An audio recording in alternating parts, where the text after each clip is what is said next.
What's up, everybody? Big Herc 916, getting down fresh out. You know how we do it over here. And we got a special guest to us today, Rusty Coons, sometimes actor, sometimes biker, sometimes bike builder, and a number of other things. And me and him go way back, man. 24 years. That's crazy, man. 24 years. Unbelievable. Man, yeah. Rusty, why don't you get into how we met, man? Yeah. So around 2001, I think it was, I was being transferred. I'd just gotten sentenced federally. And I was in, Before that, I met you at MDC. Oh, you met me in MDC? Yeah, remember at MDC, because remember the bikes were going around the Oh, yeah, they did. Yeah. We were in the same unit. Okay, were we in 5? We were in Unit 5. 5 South. Remember, 5 South, we used to work out together. Okay. Remember? Yeah, you forgot. Okay, I fucking did, man. Yeah. Yeah, but what you're talking about is when I was in there fighting that case, they were doing a free Rusty benefit. Yes. And so I said, hey, man, when you do it, have a pack ride and have everybody go by MDC, by the building. And it's like there's little tight, blocks, right? Have them circle around and then go to the destination. So they did. I remember that you could hear the bikes revving if you go out on that patio thing. On the patio. We just play basketball and work out, remember? Yeah. And they got all excited about that. Yeah, man. I remember because you had them, they were circling, and I think they told you, man, you better tell them to leave, because the prosecutor got mad. Yeah, they were hating on you and said, man, you better tell them to leave, and it's like, you're like, like that, and everybody was like gone. But yeah, I remember that, man, because we were in there working out. We kept hearing the bikes, like, there's a lot of bikes out there. Yeah. People told me that were out there, they said they had one of those assault tanks out there. And I saw helicopters every fucking where hovering, because they got the LAPD's got, 17 helicopters or something down there maybe. But there was helicopters just all over the place. And then you got the bikes. Yeah, they were a little excited about that one. I remember that because, man, that was, that was 2000. That was like February, because I caught my case in February of 2000. And we just had we just kind of clicked. I remember you working out, I was working out, we started talking. And remember we were also talking about how we knew some of the same people, I think, in Huntington Beach. Because remember they had a powerhouse in Huntington. Right. And you were telling me stories about, what's that big guy, the strong dude? Oh, yeah. What's the hell? Remember that Jim dude? Or whatever. Not Jim. Jim was his cousin. He owned the gym. There were 3 of them. There was 3 cousins. 2 of them owned the gym. The other guy, actually, he was Russian descent. Big dude. Yeah, he worked out with me for probably a year. Yeah. And the guy was a maniac. Yeah. I mean, he had his total was around 1,000 or whatever. I mean, his squat, his bench, I know, was 6 or 7. Yeah. His squat was 8 or some shit. I don't even know, man. He was strong. I forgot his name, but he used to hang out downtown in Huntington. Yeah. And Hank. Big Hank. Yeah. Big Hank, because they used to, I heard he was doing collections down, all type of crazy shit, because I used to bounce down in Huntington back in the day, but Big Hank, and he'd always be sitting outside, tank top on, hella big dude shorts on. Yeah. He was a massive dude. He was funny, man. Like, I rented a room to him for a while, right? And he got sick one time, and he was on downers or whatever, and I'm in bed with my girlfriend, and he's going up the stairs, and he fell through the half of the wall. Oh, shit. It sounded like a truck hit the fucking building. You know what I mean? Yeah, just a nut, man. Wasn't there a crazy story, too, about how he died? Is something crazy? He's still alive. Oh, is he? Yeah, I talked to him. Oh, shit. I thought something within the happened last to him. 5 years, I tracked him down. He's living back in one of those Midwest states. And he's driving truck or something. What? And I called him and woke him up late at night, and he was all tired and shit, you know what I mean? He says, oh, man, I got to get up at 4 in the morning and stuff, Oh, And I was talking to him about, hey, man, you need to come and hang out, man. I got some friends that want to meet you, Yeah. And he was like totally. Wow, driving trucks now, huh? Yeah, he was laid back, driving a truck, I can't remember what kind, and never hooked up with him after that, but he was always a good guy. Yeah. Just funny, man. Yeah, I was a youngster back then. I mean, shit, that was back in, man, like, I want to say the 90s, back when they had the powerhouse downtown in Huntington. That's when it was, early 90s. Early 90s, because I used to work at Mazzotti's. Remember the Thai Mazzotti's, spot? I worked at Mazzotti's. I was the door guy at Mazzotti's back then. Yeah. And they had a lot of, back then was Downtown was pretty happy. Remember they had the beer spot, Mazzotti, the couple other spots. It was a good hangout, man. It was happening back then. I liked it there, man. Yeah. Yeah.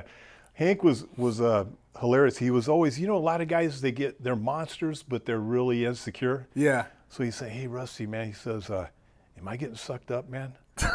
I says, "Hank," I says, how much you weigh, Hank? He says, 430. I says, "How tall are you?" 6'2". I says, "You're a fucking school bus." I said, "What the hell, man?" I said, "What's your bench right now?" His bench was 6 something or whatever, I said, Jesus. But working out with him, it's always, if you work out with somebody stronger than you, you're going to get stronger. Yeah.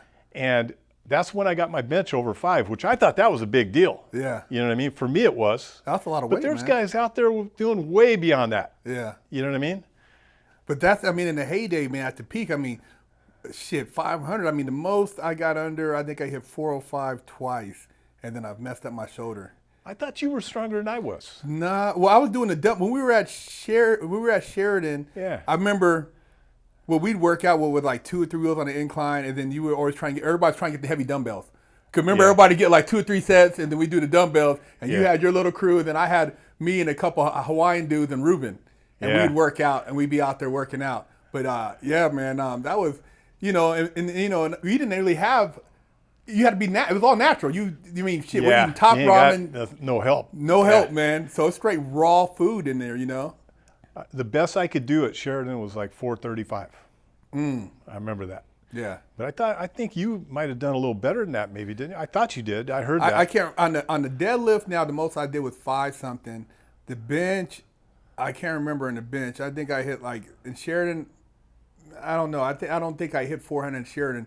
Because I would do mainly reps, but then the squat, I could squat a lot. I was squatting like 5 something. I think on the squat.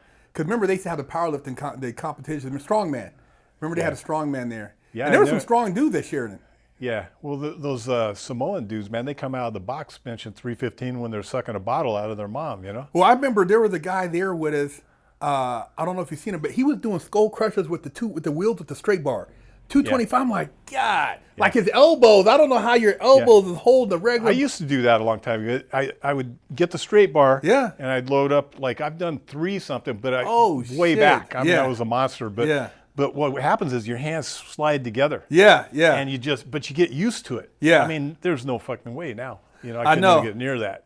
Well, like you said, and I look back and I look at some of the youngsters now. They didn't have internet to film our workouts, but like, I know like you in your 20s, bro. Me in my 20s, I was an animal. Yeah. The work, like going through YA and working out in there with them dudes. I did YA too, man. Fire camp. We was in there eating steaks and fire camp and working out. That's all we did. Yeah. So you go back like we said, I was juvenile hall. I remember being in juvenile hall boys ranch. I see dudes benching 350. These are youngsters, 17, little kids. So it's like everybody was about working out, being buff. And just like everybody was strong, and everybody knew how to fight. Everybody. Oh yeah. Yeah. That was the whole thing. Every time you get transferred, you're always automatically you're going to be fighting somebody. Exactly. You know what I mean? Maybe a couple people. Exactly. And a lot of the time it was 2 at once. Exactly. You know what I mean? Exactly. Because they're sizing you up, and ain't no one-on-ones. What a lot of these do. So it was just different growing up back then. What was the feds like for you, Russ, going through the system like that back then? Well, let's see. 99. June 6, 99 is when I got arrested. And the case was a big conspiracy. They had a whole bunch of people. When they arraigned us the next day or whatever, I'm sitting in court with all these people I've never seen before. You know how conspiracies are. Yeah. They just round up everybody. Yeah. And I was in a motorcycle club. I was the president in the club I was in. And they wanted to make a big deal out of that. And they did. They got a lot of mileage out of it. So I'm sitting next to all these. They even had a dirty DA in there. Oh, shit. That was sitting right. They put him right by me for photos. You know what I mean? I don't even know who the hell. You know what I mean? And I'm looking around. Who the hell are all these guys? You know what I mean? And you know how the feds are. They'll throw everything.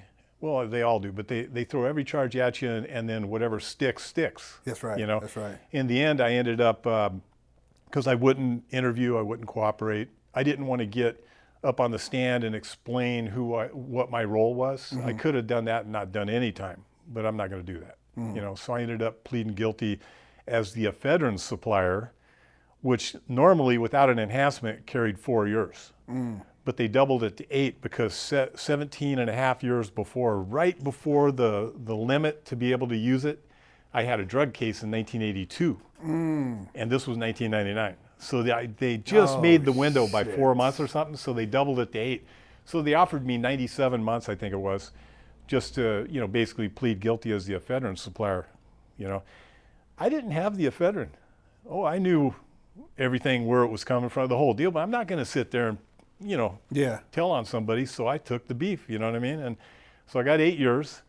And while we were fighting the case, immediately, you know how it is, everybody scrambles and all these guys are telling, and all this stuff. So you got, 10 to 13 guys stayed in Santa Ana at the new federal holding jail they had there.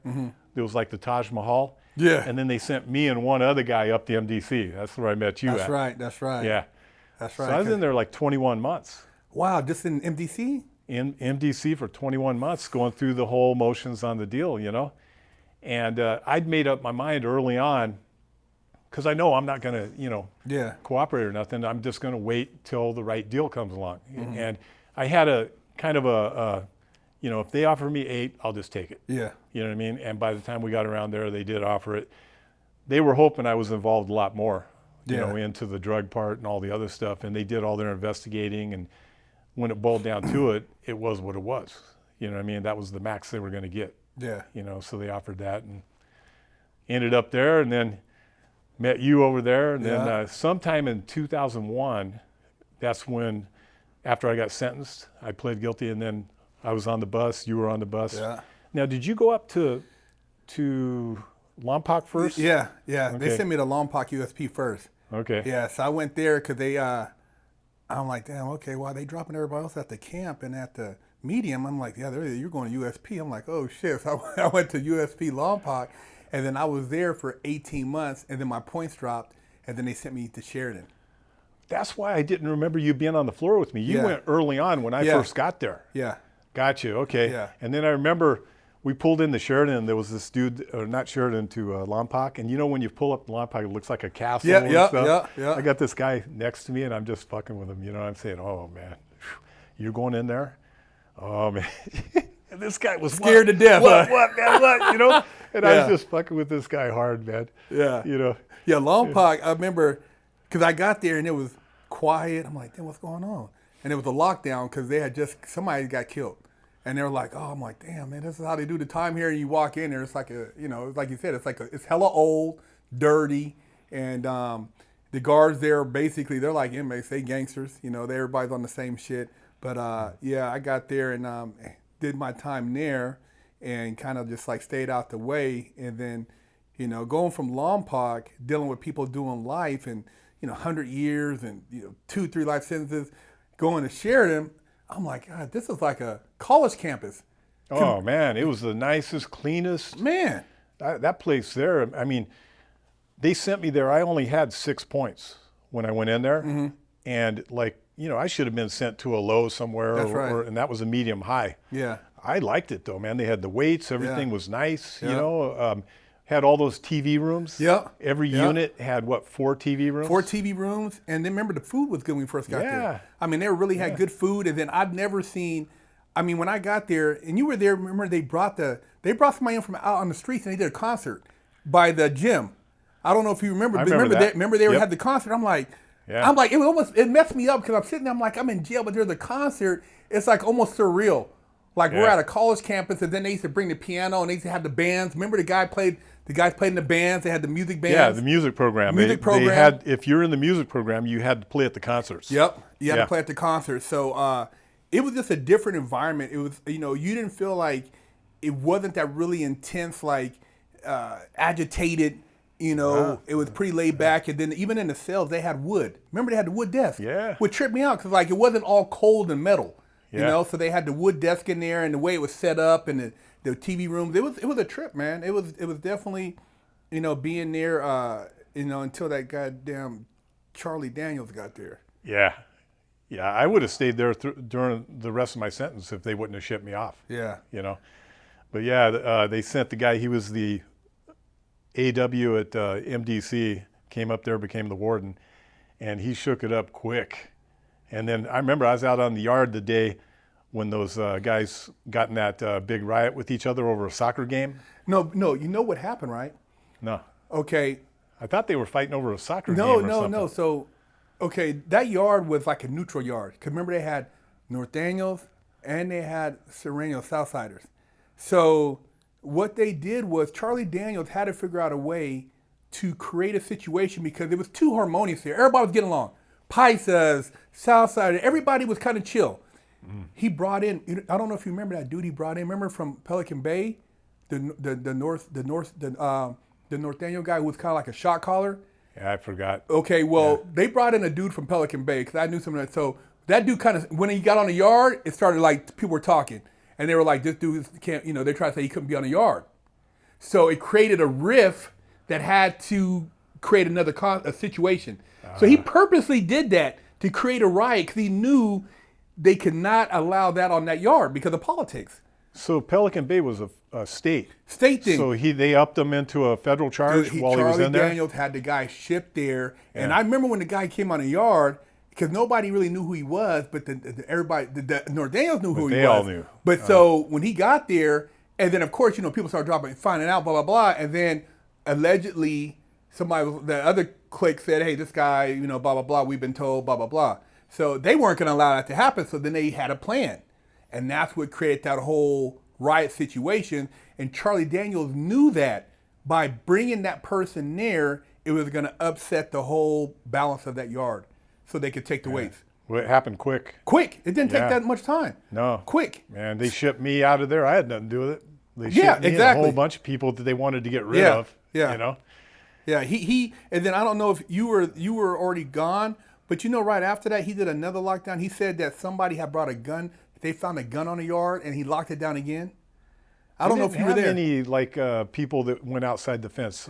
No, but he created that. So what happened was after I think you left, he created that again, and then he shook the whole unit down. Everybody just in your boxers, damn near butt naked. They came in there with masks and guns on us, like 3 to 4 in the morning, and then they made everybody go to chow, and they had people on the roofs pointing guns at us while they marched us to chow. So he did literally, he did like some Guantanamo Bay shit. Yeah, because none of that was going on before. No. And there wasn't any craziness going on. Bro, that was the most laid back place. There was no problems. Yeah. It was really laid back. Everybody there was cool. Everybody got along. The Native Americans had their little smoke things, their little things. Yeah. Everybody did their thing, man. But he, and like you said, he was a piece of shit, bro. He came there, and I remember he actually got a DUI, and it was in a newspaper. And that day, he didn't let nobody get their newspapers because he didn't want nobody to see that he had. Oh, he got a DUI. He got a DUI up there. Yeah. He was a cold piece of work, man. Yeah. That dude was a cold piece of work.